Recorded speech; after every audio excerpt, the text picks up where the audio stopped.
抖音是个很神奇的一个东西，真的，那些之前的老客户慢慢的都找到我们了。异响哦，启动你来听一下。底盘的话，打方向也会异响。好，这个相当厉害的，这个要赶快处理，不处理它这个有可能就会掉下去。是这边响，这边会。这一列，大多数的情况下也是这边坏的多，这一列坏的多。我听他边讲了，这边它是升级了大颗一点的，就是它是两边基本上拆下来，两边都是一样的，没有见过说一边粗的一边细的，然后包含粗的滚针的也有出现这种问题。确实这个车也不敢开了，只能拖车了。声音还好，我看别人的好大，经常后面没昏掉。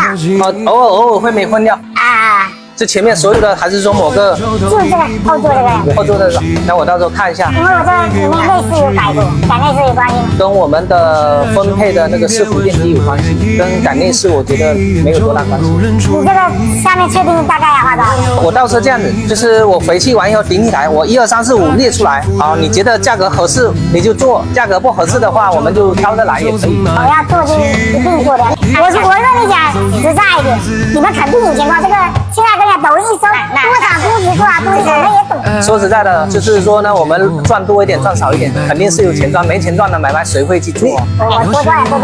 OK， 握个手，感谢一下吴总的信任，叫了一个拖车给他拖回去哦，因为摇臂异响这个声音太大声了，所以开回去怕扩大损失，还是拖车背回去安全一点。这是最主要是过来处理这个摇臂异响的，你看一下声音有多大声哦。其实我都不敢每次启动中我就心惊胆战的，怕它摇臂掉下去扩大损失。除了这个异响，其他的检查的话都是顺带的，所以说做一个前面的大体检，接下来就盘它了。若是爱上你，别问什么原因。发动机我们现在已经落下来了，然后打开这个气门室盖哈，气缸阻二的排气凸轮轴，你看表面拉成这样子的，那这种情况只能整个更换掉，还是老套路哦。听光哥的哦，摇臂一整套加这个凸轮轴，整个换图类的准没错。有个细节光哥要跟大家分享一下哦，以防不良商家坑你哦。凸轮轴是有分新老号码哦，原车是什么样的号码，我们换上去的一定要换什么号码，新老号码是有差价的哦，一定要记住了哦。发动机落下来也顺便给它做了一个检查，发现这个水泵哦也已经漏水了，发动机的机脚角也开裂的非常厉害，所以这是一次性的更换掉。水泵我就不多说了哈，换改进后的这种带6爪的，包含这个轮子是一套的。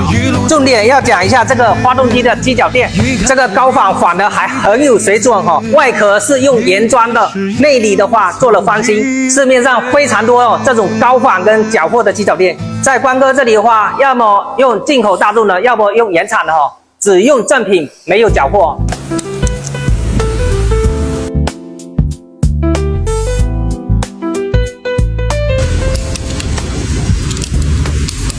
水泵漏水啊，其实呢，最大的隐患是在这个真空管，因为防冻液结痂造成的堵塞哈，这才是它真正的会爆故障的地方，也是最大的隐患。所以我们更换这个水泵的同时，要对这些细的真空管进行疏通跟清洁哈，不然的话肯定会再次爆故障嘛。做到这种程度哦，我们顺带会帮客户把这个喷油嘴也做一个积碳的清洗啊。后期如果单独做，工时费就不少了，这钱能省的一定要省。